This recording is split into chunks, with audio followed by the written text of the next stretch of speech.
There's a picture circulating on social media asking people to donate old luggage to the foster care system. And that is so foster children don't have to carry their belongings in trash bags.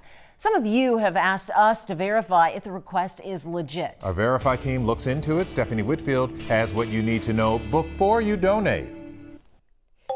This Facebook post may have popped up on your timeline. It says, if you're getting rid of luggage, take it to a foster care agency. Foster kids are often asked to transport their belongings from place to place in a trash bag. If enough share, we can help just a little bit with the self-esteem of these young people.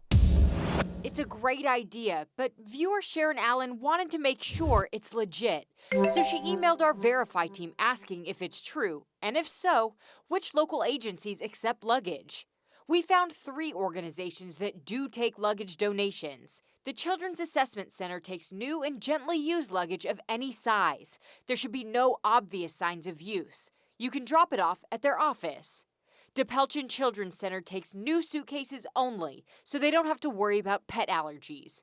They're looking for larger luggage, no duffel bags, so foster children have room for all of their belongings. They accept donations on Tuesday mornings and Thursday afternoons. Third, the Department of Family and Protective Services gave a list of hours and locations where they accept luggage. And we will have all of this information on khou.com. So we can verify this post is true. The spokesperson for DePelchin Children's Center explained sometimes foster kids only have a few minutes to get their stuff together and leave a bad situation. So having a permanent bag they can call their own is a way you can give them some much needed stability. With your Verify, I'm Stephanie Whitfield.